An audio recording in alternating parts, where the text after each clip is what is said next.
Sometimes your life changes not with an earth-shattering event, but with a single cold, indifferent sentence uttered by someone you once considered a trusted associate.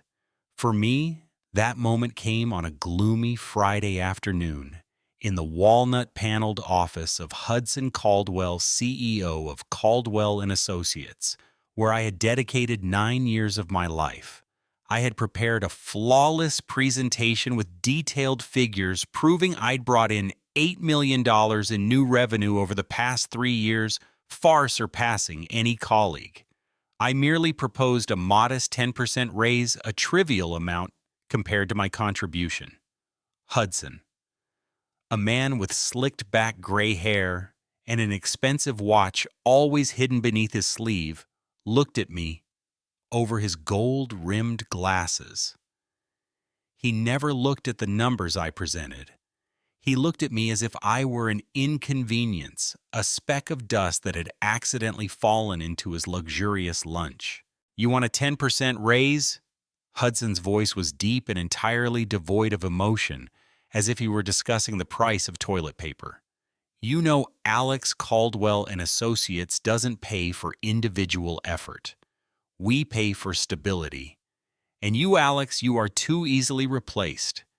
Anyone could do what you do." The feeling at that moment upon hearing those words was not immediate anger, but paralysis. It was the sensation of being stabbed with a dull knife, painful, yet slow and unsettling. I had believed in Caldwell. I had stayed up late. I had missed countless family dinners, all for the blind faith that loyalty and performance would be rewarded. Hudson slowly pushed my file aside, picked up a silver fountain pen, and slid a white envelope across the desk towards me. "We thought it was time you went to find a place that could appreciate your individual efforts. The termination is effective immediately. 2 weeks severance, nothing more. Good luck." The despair lasted about 3 days, but I am not one to easily accept defeat. I am Alex, the man who built Caldwell's business development department from the ground up. I am not a speck of dust. If Hudson wanted me to be a speck of dust, I would be a dust storm that wipes out everything he has. My anger didn't explode into shouting. It transformed into a cold, calculated, and focused energy. I started spending my time at home not to lament, but to analyze. To analyze not my mistakes, but Hudson's mistakes. I had enough time to study my former company from the outside, where I was no longer blinded by pointless meetings and internal rules. I realized Caldwell and Associates was standing on shaky ground, and I knew exactly how to bring it down. This is where the true rise began, not with loud words, but with silence and a new notebook. I wouldn't look for a job. I would create a job for myself, and more importantly, I would show Hudson the difference between someone easily replaced and someone indispensable. I remember his indifferent look. It was a stimulus more powerful than any coffee. I remember how he valued 9 years of my work at just 2 weeks' salary. That price I would force him to repay with his entire career. I didn't want him to lose money. I wanted him to lose faith in himself and his arrogant business model. I got up from the couch. The paralysis was gone, replaced by the terrifying clarity of a strategist who had just found his target. The despair had subsided, replaced by a terrifying clarity. I realized Hudson was right on one point. He didn't pay for individual effort. He paid for maintaining an outdated model based on complacency. While working at Caldwell, I had repeatedly proposed transitioning to an integrated service model where we wouldn't just sell software products, but also provide continuous consulting and technical support. Our clients, primarily mid-sized manufacturing companies, needed that synchronization, but Hudson always dismissed it. "We sell what we produce, Alex. Simple and effective. Don't complicate things." That arrogance was the very Achilles' heel I had been searching for. For many nights, I hunched over my kitchen floor, spreading out old financial reports, client lists, and strategic drafts that Hudson had never bothered to look at. I saw a reality that Caldwell was deliberately ignoring. Their customer retention cost was skyrocketing. Clients weren't leaving because of bad software. They were leaving due to a lack of support and personalized strategic advice. They bought the product, then were abandoned. They craved a true partner, someone who would sit down with them, analyze their manufacturing processes, and fine-tune the solution. Caldwell only sold a tool. I would sell a comprehensive solution, a master key to all their problems. I began researching the profiles of the largest clients I had ever dealt with. I knew their weak points, the issues they had complained about to me, but which Hudson never addressed. There was a car parts manufacturing company called Aura Dynamics. They were Caldwell's third largest client, but they always complained about the lack of synchronization between the inventory management software and the supply chain system.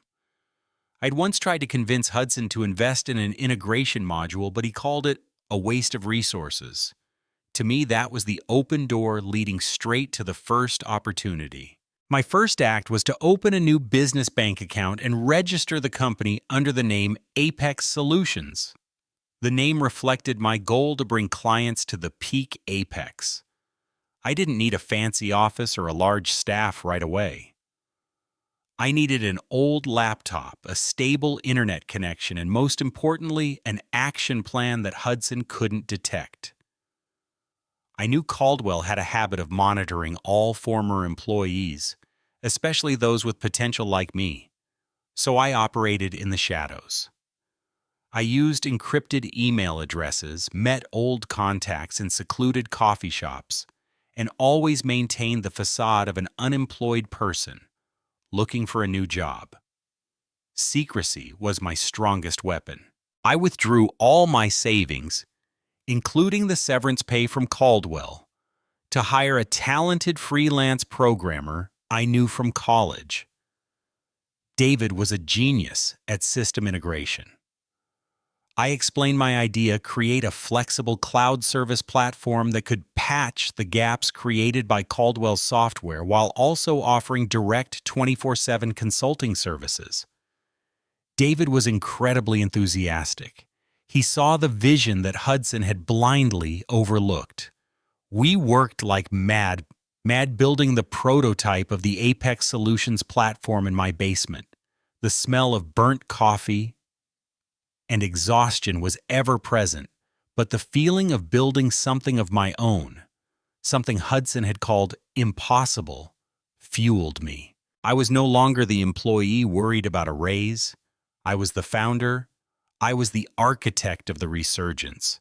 I was forging a new path, not just for myself, but for all the clients weary of large corporations' complacency.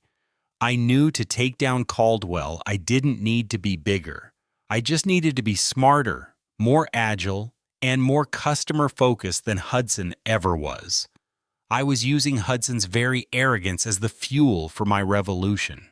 My determination quickly turned into a detailed action plan. I needed money, but not money from a venture capitalist who could dilute my control or leak my idea to the market. I needed smart and quiet capital. I remembered Mr. Smith, a former production manager at an old Caldwell client company who had retired. Mr. Smith wasn't wealthy in the Forbes sense, but he had a sizable retirement fund, and more importantly, he hated Hudson's complacency. I drove 3 hours to a small town where Mr. Smith lived. We met at a roadside cafe where he often read the newspaper. I didn't bring any glossy financial charts. Instead, I brought David's Apex Solutions platform prototype on my old laptop and a list of real-world problems in manufacturing companies that Caldwell was ignoring. I told Mayor Smith how Hudson had fired me over a reasonable raise request, but I was clear, they didn't just fire me, sir. They fired the vision that could have saved them from obsolescence. I didn't come here to complain. I came here to invite you to be part of a company that will dominate the market. Caldwell is willingly giving up. I showed him how our platform could immediately help factories cut operating costs by 20% just by synchronizing supply chain and inventory management, something Caldwell's software couldn't do, without 3 costly upgrades. I spoke in the language of an experienced professional: efficiency, profit, and sustainability. Mayor Smith listened without interrupting. He didn't ask about projected profits. He asked about my loyalty to the customer. "Alex," he said, setting down his coffee cup, "I saw how Hudson dismissed the innovation of others. I know you're not doing this for the money. At least not just for the money. You're doing this for honor." He offered a slow smile. "I can't give you millions of dollars, but I can give you $350,000. That's enough for you to hire David full-time for 6 months and bring on a few more consultants. In return, I want a 10% stake and a promise that you will never treat your employees the way Hudson treated you." I shook his hand. It was an agreement based on trust and bitter experience, stronger than any legal contract. With $350,000, things accelerated. I formally established Apex Solutions as a technology consulting firm operating out of a small co-working space on the city's outskirts. David and I worked relentlessly. We refined the service platform, turning it into a powerful and user-friendly tool. I didn't just want the product to be better than Caldwell's. I wanted it to be superior in every aspect that clients truly cared about. Meanwhile, I began building my own intelligence network. I reached out to former Caldwell employees who had been downsized or similarly mistreated by Hudson. I didn't hire them immediately. I just invited them for coffee and listened. My goal was to gather insider information on the most dissatisfied clients, the troubled projects that Caldwell was trying to hide. I didn't need to bribe them. I just needed to give them an outlet to vent, and they willingly provided me with everything. Hudson's arrogance had inadvertently created an unpaid army of spies for me. They didn't want money. They wanted to see Hudson's downfall. They wanted to see a brave man stand up against the system he represented. And I, Alex, was ready to lead that silent uprising. The capital was secured. The core team was ready. Now it was time to execute the first strategic strike. I knew my target: Aura Dynamics, Caldwell's third largest client. Aura Dynamics was the perfect target. Not only were they one of Caldwell's largest clients, but they were also a company with an efficiency-first philosophy. They had tolerated Caldwell's mediocrity for years, simply because switching systems was a costly nightmare. I knew their key contact, Sarah Chen, the chief operating officer, a pragmatic woman who never let personal feelings interfere with business. I approached Sarah not as a competitor, but as a silent savior. I sent her a brief email, no company logo, no sales pitch. The subject line simply read, "The 500,000 gaps in Aura Dynamics supply chain." In the email, I outlined exactly the issues I knew she was struggling with. The periodic glitches that Caldwell always blamed on user error or hardware issues. I attached a 2-page data analysis. This analysis made no mention of Apex Solutions. It only stated the problem and provided 3 detailed technical solutions along with an estimate of the quarterly cost losses Aura Dynamics was incurring. This was information that only someone who had been inside the Caldwell system and truly cared about the client's operations could provide. I received a call from Sarah in just 45 minutes. Her voice was strained. Alex, these numbers, they are frighteningly accurate. Where did you get them? I replied calmly, my voice steady. Sarah, I got them from 9 years of sitting in meetings that Hudson never listened to. I'm not interested in selling you new software. I'm interested in solving your problem. If you give me 90 minutes, I'll demonstrate how I can permanently fix these issues without touching your current Caldwell system. The meeting took place the following week. Instead of trying to sell a product I let David present, David focused purely on integration, how our Apex Solutions platform acted as a smart translator between Aura's old systems and new supply chains. We showed them a live simulation of how smoothly an order would be processed, cutting the handling time from 48 hours down to 12 hours. Sarah couldn't take her eyes off the screen. She was used to Caldwell's empty promises, but she had never seen a solution as practical and immediate as this. My terms were simple: no huge upfront costs. Aura Dynamics would only pay a monthly fee based on the performance improvement we delivered, a risk-sharing model Caldwell would never dare adopt. She ended the meeting with a handshake. Alex, she said, I don't know what you're doing, but Caldwell is going to be furious about this. We'll start with a small department trial for 30 days. In that moment, I knew I had won. I hadn't just acquired a client. I had sent shockwaves through one of Caldwell's oldest relationships. Hudson always thought he could retain clients with complex contracts and personal relationships with CEOs. He was wrong. Clients are loyal only to efficiency. And Sarah was right. When Hudson heard the news, his reaction wasn't to call me. He called Sarah directly. And then he called his contacts in the industry, spreading rumors that I was a traitor, an inexperienced person selling a subpar product. He tried to erect a wall of reputation defense, but it was too late. I had a foothold. And more importantly, I had a result that Hudson couldn't deny. During the 3-week trial, Aura Dynamics saw a 35% drop in inventory errors, which directly translated to hundreds of thousands of dollars in savings. Sarah converted Aura Dynamics into an official Apex Solutions client, and that was my official declaration of war. Hudson's reaction was not what I expected. He didn't panic or get publicly angry. He was arrogant. He viewed the loss of Aura Dynamics as merely a minor scratch, a frustrating incident caused by a bitter former employee. The real chaos was happening at the lower levels. Liam, my former colleague and successor at Caldwell, called me 2 weeks after Aura Dynamics officially switched to Apex Solutions. Liam was a good man, but he lacked vision and decisiveness. His voice was filled with confusion.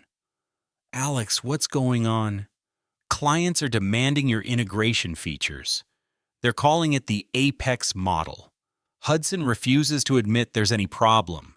He says they're just being pestered by your rumors. I replied coldly without emotion. Liam, those aren't rumors. That's performance. Hudson can't sell a solution if he won't admit the problem exists. He's selling complacency and clients are tired of it. I didn't help Liam. I wasn't there to save Caldwell. I was there to end it. While Hudson was busy reassuring partners and claiming that Alex is just a fluke, I started executing the second double strike. I contacted 3 other mid-sized Caldwell clients. I didn't need to convince them much. I just needed to show them the comparative report of operating costs before and after Aura Dynamics switched to Apex. The numbers spoke for themselves. My target audience wasn't the giant corporations, but solid manufacturing companies that needed efficiency. Hudson always considered these clients minor spoils compared to the big contracts, but I didn't. I turned them into the first bricks of my empire. When Caldwell lost 2 more clients in just 1 month, Hudson's arrogance began to crack, turning into confusion. He couldn't understand why. He tried to host extravagant dinner parties, sending expensive wine, but all to no avail. He was trying to solve a technology problem with outdated diplomacy. Caldwell's financial situation started to strain. I knew from internal sources, employees who were still working there, that their major projects were stalling. Losing 3 core clients didn't kill Caldwell, but it made them lose face with banks and potential partners. Hudson started calling me personally. The first call came at 7 p.m. I let it ring. He called 2 more times within 10 minutes. Finally, I picked up. "Alex, we need to talk." Hudson's voice now held a slight urgency, but still maintained a superior air. "You're crossing the line. This behavior is unprofessional and won't benefit you. I can bring you back with a higher salary." I smiled a smile he couldn't see and replied with the calmest, almost indifferent voice, "Hudson, you had that chance 9 months ago. You called me replaceable, remember? Now I am the CEO of Apex Solutions. You can't bring me back. I don't work for your company. I am rebuilding the market you destroyed with your arrogance. If you have any serious business proposals, email my lawyer. Otherwise, have a good evening." I hung up. It wasn't just revenge, it was the termination of his power over me. Hudson always thought money could buy anything, including loyalty and silence. But he forgot that honor and recognition cannot be bought. And I, Alex, was reclaiming both. Hudson's call was a signal. It wasn't a sign of immediate collapse, but proof that my strategy was working. But a startup always faces its first financial crisis. And Apex Solutions came right after we signed the 4th major contract. The problem wasn't revenue, we had contracts. The problem was cash flow. Large clients paid on a 60 or 90-day cycle. Meanwhile, I had to pay David and the new consultants immediately. 3 of our new clients, those who had just left Caldwell, required extensive customization on their platforms. That demanded overtime, and most importantly, I needed to purchase expensive cloud computing resources to handle their data. The $350,000 from Mir Smith was depleting much faster than I had anticipated. I remember sitting in the empty co-working office that night, my mind reeling. I had everything I wanted, a growing company, satisfied clients, and revenge being served. But I was at risk of failing just because of a basic mistake in financial management. This failure wouldn't just be a slap in my face, it would be confirmation of what Hudson had said. I wasn't an entrepreneur. I was just a good employee who got fired. I couldn't let that happen. I didn't call Mr. Smith asking for more money. He had trusted me enough already. I didn't call the bank. They would ask complex questions I didn't have time to answer. I looked at the list of outstanding payments and made a ruthless but necessary decision. I sold my old sports car. That car was a symbol of 9 years of hard work under Caldwell, a reward I had given myself. Selling it was a huge personal sacrifice, but I had understood in the startup phase, personal assets are not as important as business survival. I sold it for half its market value, for immediate cash, raising an extra $40,000 to $1,000. This helped me get through the 2 weeks of crisis pay employees and buy enough cloud resources. But that wasn't the long-term solution. The long-term solution had to come from innovation and relationships. I organized an emergency meeting with David and the consultants. Together we came up with a bold idea. Instead of charging higher fees for customization, we would propose a premium access subscription model to clients, allowing them to receive weekly software updates and 24/7 priority support. This would give Apex a small but steady stream of monthly revenue, even if the large payments hadn't arrived yet. I presented this idea to Sarah Chen at Aura Dynamics. She immediately understood the cash flow issue. She not only agreed to the premium access model, but also offered a piece of advice. "Alex, you saved us. Let us save you. I'll ask the accounting department to expedite a small portion of our next large payment. Consider it my consulting fee." That was a game-changing moment. Client trust didn't just help me overcome the financial crisis. It proved that Apex Solutions was building something beyond a contract. We weren't just a vendor, we were a strategic partner. I overcame the trap Hudson always fell into, treating clients as wallets, not as allies. I overcame that crisis not by begging, but by proving my value and problem-solving ability even in the worst-case scenario. This resurgence was built on trust, not arrogance. Apex Solutions, overcoming the cash flow crisis, cemented our position. We weren't just a good idea. We were a thriving entity. Meanwhile, Caldwell and Associates was descending into a reputation crisis that Hudson couldn't control. Insider information from my former friend still working at Caldwell indicated that Hudson was becoming paranoid. He held endless meetings to find the information leaker and blamed everyone except his own obsolete policies. Losing 4 core clients consecutively, all moving to a startup run by a former dismissed employee, was a PR disaster in financial circles. I noticed Hudson started emailing me with a changed tone. No longer arrogance, but cautious negotiation. Hudson, 4th email. "Alex, I think we need to end this unnecessary conflict. You are wasting your time and money on frivolous lawsuits. Caldwell is willing to acquire Apex Solutions for a reasonable price. I won't pay much, but it's an honorable exit for you." I didn't reply to the email. I let the silence speak. I knew he was trying to use a small amount of money to put out the rapidly spreading fire. I didn't need an honorable exit. I needed recognition of my true value. 2 weeks later, I received an invitation to the Manufacturing Tech Summit, an event Caldwell always dominated. I accepted. This wasn't a business strategy, this was a stage for retribution. As I walked into the lobby, I saw Hudson standing near the coffee station talking to a group of investors. He saw me. The moment our eyes met, his face froze. It wasn't anger, but helplessness at seeing the person he had discarded appear where he shouldn't have with an undeniable confidence. I didn't approach him. I walked straight to my exhibit area, a small minimalist booth featuring only a large screen displaying Apex clients' operational performance charts. The audience didn't need flowery words. They needed data. In the afternoon, I was invited onto the stage for a quick interview about the new vision in technology services. I didn't talk about Caldwell. I only talked about what the industry is lacking: flexibility, listening to clients, and a risk-sharing model. I concluded my speech with a simple statement.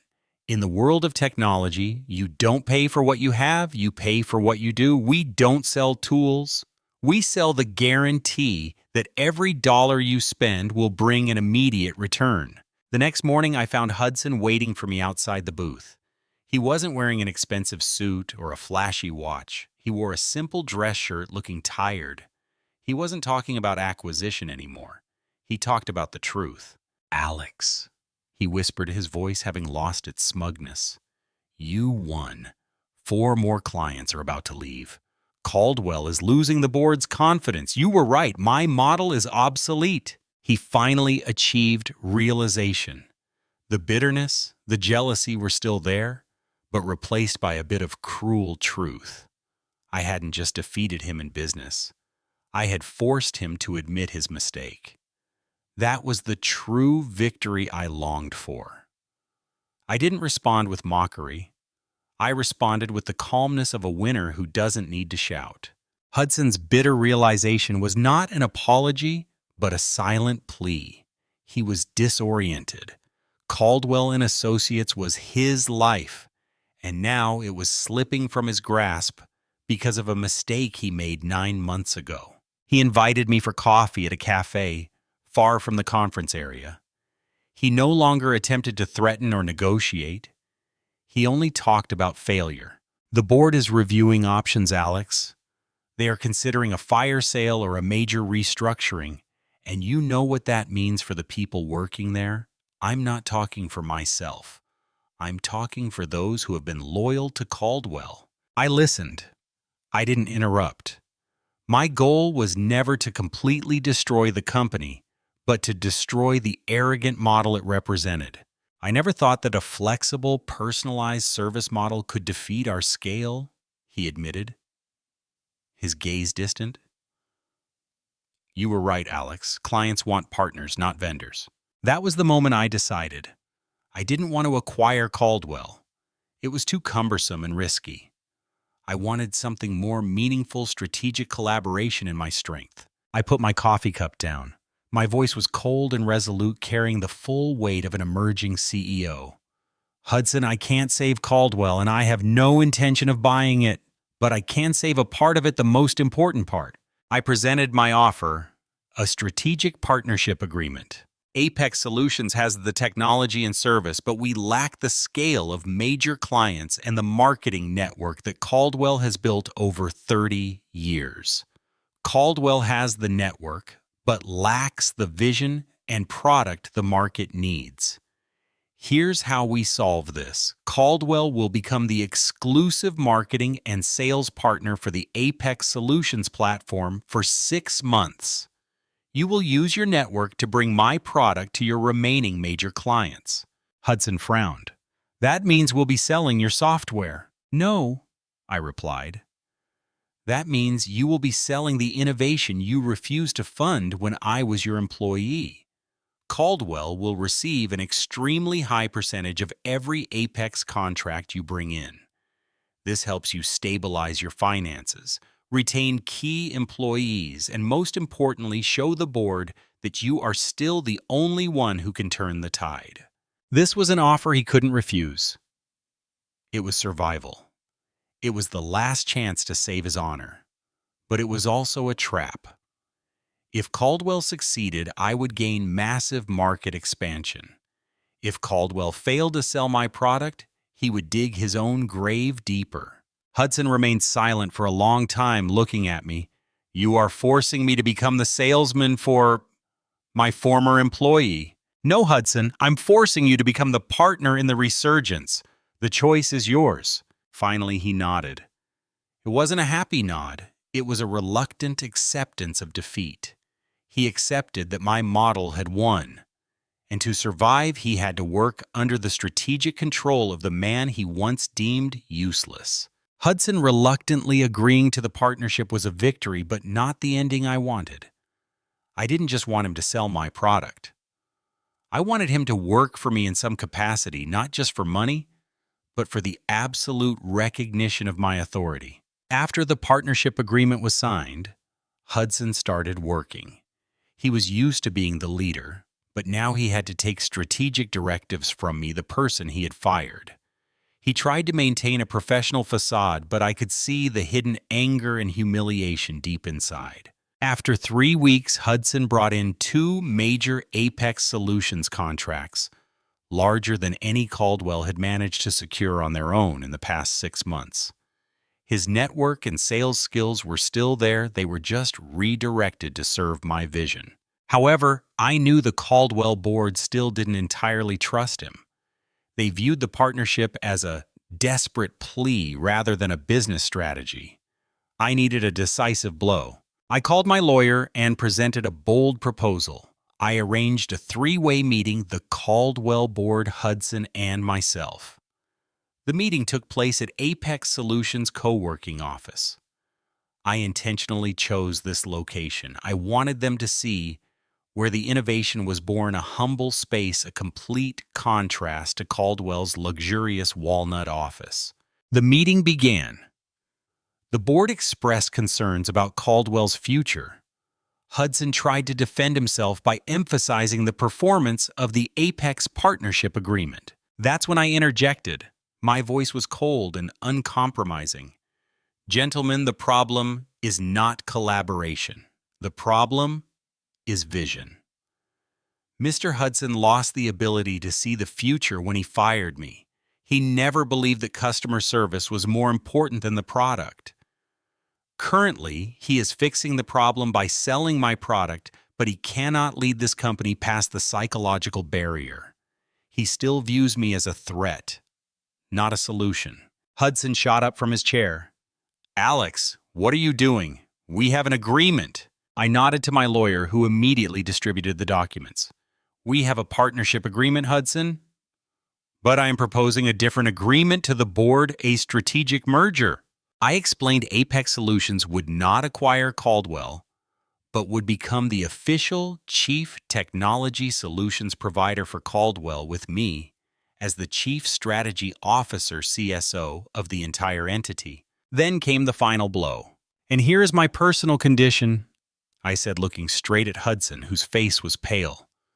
For me to accept this position and bring long-term stability to Caldwell, I need a close consultant knowledgeable about Caldwell's old network. Someone experienced enough to guide me in traditional relationships. I want Hudson Caldwell to serve as a senior advisor to me, the Chief Strategy Officer. The room fell silent. It was an offer the board couldn't refuse. It kept Caldwell afloat while removing Hudson from the executive position. And for Hudson, it was the bitterest punishment, being demoted, stripped of power, and forced to collect a salary from the man he had fired. Hudson looked at me, his eyes filled with hatred, but also a sliver of painful understanding. He knew he had brought this upon himself. He knew this was the inevitable consequence of underestimating his opponent. Finally, he slumped back into his chair and nodded slowly. The game was over. Hudson accepted the role of senior advisor under my leadership.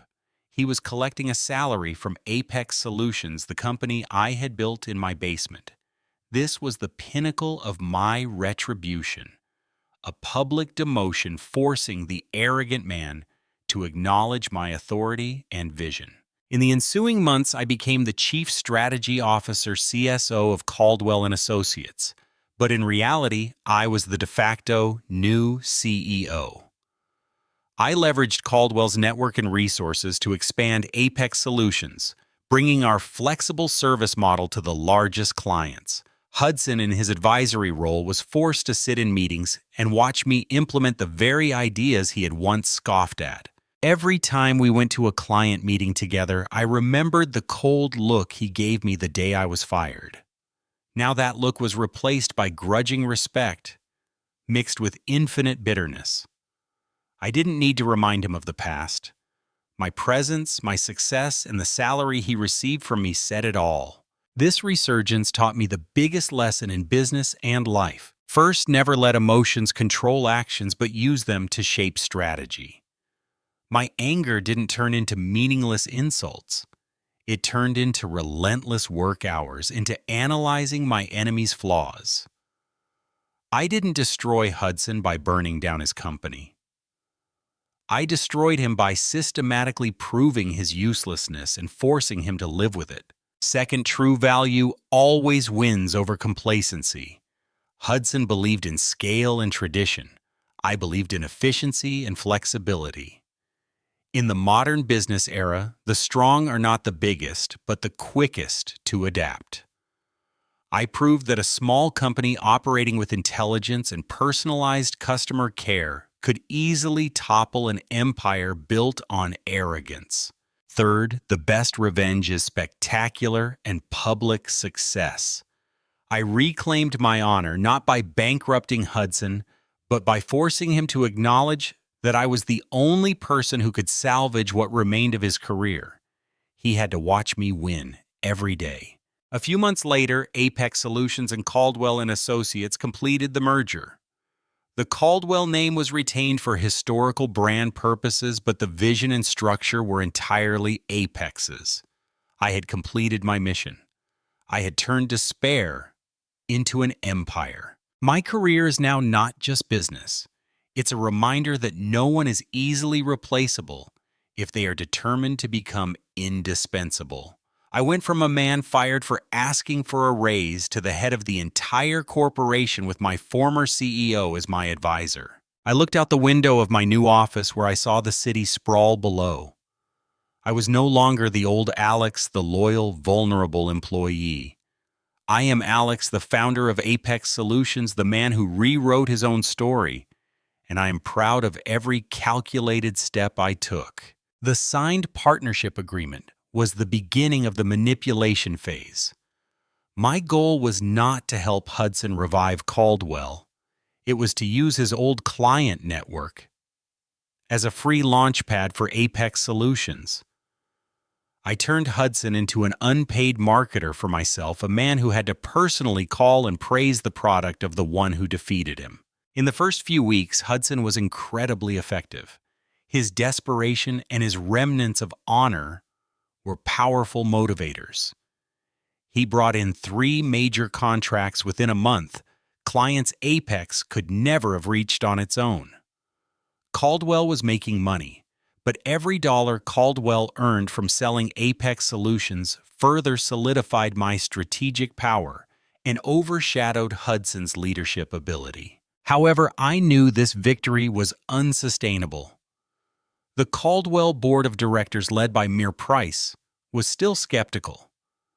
They saw money coming in, but they didn't see vision. They wanted a long-term solution, not a temporary sales tactic based on a reluctant partnership with a startup. I planned the decisive meeting with Mr. Price. I didn't meet with Hudson privately. I wanted him to be completely blindsided. I emailed Mere Price requesting a meeting to discuss the unsustainable future state of the Caldwell model. The meeting took place in Caldwell's main office. I walked in not as the old Alex, but as the solution they couldn't buy. I didn't need to show arrogance. I just needed to present the truth. I presented a cold, hard data analysis. Mr. Price Caldwell is making money from Apex. Yes. But what does that prove? That Caldwell's product model is dead? Hudson is selling the technology of a man he fired because that technology is superior. Caldwell's profit is being built on an external technology platform. If Apex Solutions decided to terminate the partnership tomorrow, Caldwell would collapse within a quarter. Price, a seasoned and practical man, nodded slowly. He understood the brutal truth. "So what do you propose, Alex?" he asked, his voice weary. "I propose a true merger solution," I said. "Caldwell cannot live without Apex's vision, and Apex needs Caldwell's scale and network. We need to merge, but not through acquisition, but by merging vision and leadership authority." And that's when I presented my personal condition. I am willing to become the new Chief Strategy Officer, CSO, of the merged entity, directly responsible for product and technology development.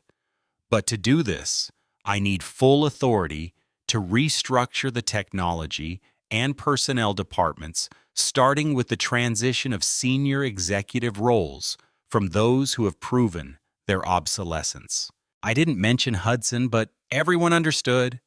Mr. Price looked at me with a mixture of admiration and fear. I had played the biggest card, forcing them to hand over the entire technological future to the man Hudson had called replaceable. The power shift was imminent. My proposal was not the best proposal for Caldwell, but the worst they could refuse. I had put the board in an impossible situation.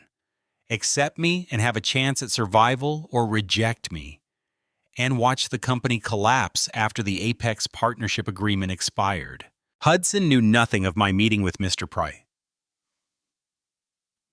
Price. He was still busy making sales calls, believing he was saving the company and proving his worth under the temporary partnership model. His eagerness was my strongest weapon. Every contract he brought in further solidified my strategic power and eclipsed Hudson's leadership ability. After the meeting, Mr. Price called me back. He agreed with the strategy, but there was a reluctance. "Alex, we understand your necessity, But Hudson Caldwell is the founder. We cannot simply marginalize him. That will cause a major crisis of confidence internally. I understand, I replied, keeping my voice steady.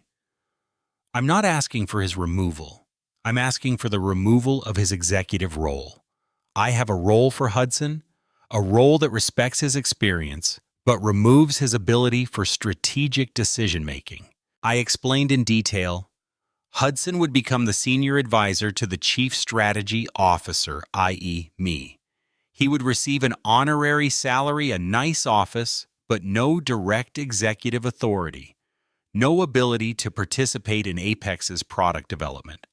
His role was to share his network and stories of experience, nothing more. This way, the board could still tell the market that Hudson was involved, but in reality he was disarmed. Mr. Rice, is he right? Mr. Price nodded. It was a ruthless but clever move. Now it was time to face Hudson. I called an emergency meeting on Monday morning. I invited Mr. Price and all senior board members. I gave Hudson no time to prepare. The meeting took place in Caldwell's grand boardroom, the very room where I had been fired. I was the one who started the meeting. Gentlemen, I said, standing at the head of the table where Hudson used to sit. The Apex-Caldwell partnership has proven two things. Apex Solutions has the product the market needs, and Caldwell has the network to sell it. But this partnership is not enough. We need to merge to survive. The board has accepted my proposal for a strategic merger with me as the new chief strategy officer. I paused, looking directly at Hudson. His face shifted from confusion to terrifying realization. He understood that he had been completely outmaneuvered. Hudson, I said, my voice neither rising nor falling, your experience is invaluable, and for me to succeed in this new role, I need your support. The board has agreed to your new role, special senior advisor to me. Your salary will be maintained, but your direct executive authority over this company terminates immediately. Welcome to my team. Hudson didn't say a word. He just stared at me, his eyes reflecting the brutal truth. He had become a tool of the man he had underestimated. He couldn't object. The board had nodded their approval. Resigning right then would completely destroy Caldwell, and he, despite his arrogance, still held a measure of responsibility for the remaining employees. He was backed into a corner, forced to accept my final solution. New power came with new responsibilities, but for me, it also carried a deep satisfaction. In the first few weeks as the new Chief Strategy Officer CSO, I focused on internal restructuring, a process I had longed to execute for years. I didn't fire the loyal employees. Instead, I eliminated the red tape, the pointless bureaucracy, and the stagnant projects Hudson had kept only because they were traditional. The most fascinating part was Hudson Caldwell. He, in his senior advisor role, was forced to report to me. His office was as luxurious as ever, but his power was limited to being a recorder of historical experience for me. I summoned him twice a week. In those meetings, I didn't allow him to offer strategic input on the future. I only asked about the past. Hudson, can you explain why the contract with Zenith Corp was bound by a 90-day payment clause?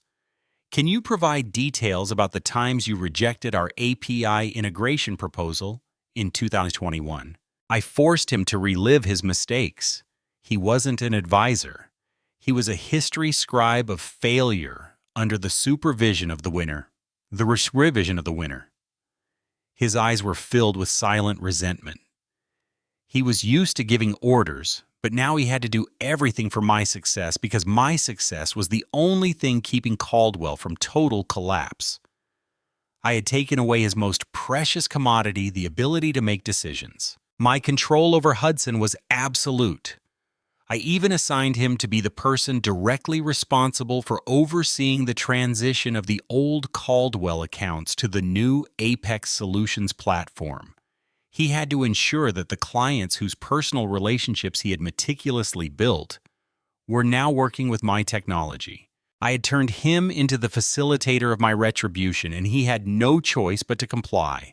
It was the coldest, most calculated, and professional revenge I could have imagined. Hudson's demotion and his forced role as advisor to me, the new chief strategy officer, created a profound culture shift at Caldwell. The old employees who had witnessed Hudson's arrogance and his indifference to innovation now felt hopeful. They were no longer bound by obsolete rules. I leveraged this power shift to send a clear message to the entire company. I held the first all-hands meeting as the CSO. I didn't talk about profits or new quarterly goals. I talked about value. I was once an employee here. I began standing at the same podium where Hudson had stood to fire me. I was fired because I believed a company should pay for vision, not for perceived stability. Today we have merged with Apex Solutions. That means Caldwell will no longer sell stable 20-year-old products. We will sell adaptability and real-world solutions. I looked directly at where Hudson was sitting. He tried to maintain a blank expression, but he knew this was a moment of public personal humiliation. I know many people in this room have been underestimated, ignored, or dismissed. I continued. That ends now. My communication channel is always open. Any employee who has an idea for how we can better serve our clients will be heard, because I learned a bitter lesson. A company's greatest value lies in the ideas that leadership fears the most. That message wasn't just motivational, it was a policy statement. Hudson created a culture of fear and compliance. I created a culture of innovation and challenge. And to complete the revenge, I delivered the final blow to Hudson. I required Hudson to attend key personnel meetings. Specifically, I invited Liam, my successor, whom Hudson had hastily appointed after I left, to participate in strategic decisions. I gradually empowered Liam and other younger members whom Hudson had previously overlooked. Hudson had to sit there and watch me, the new CSO, promote the very people he had held back and place them in positions of decision-making power, completely overshadowing his honorary advisor role. His punishment was having to sit silently and witness my vision flourish on the platform he had built, forced to acknowledge that the young creative people he had once dismissed were now the ones saving his company from collapse. It was a prolonged and cruel punishment executed professionally and impeccably. My retribution was complete. Hudson remained in his senior advisor role, but he was completely isolated from decision-making authority. Alex, the man he once considered replaceable, was now the one reshaping the company he founded. This is the biggest lesson I want to share with anyone who feels underestimated. The most sophisticated revenge is not destroying your enemy, but forcing your enemy to witness your rise. My career is no longer defined by anger, but by strategy.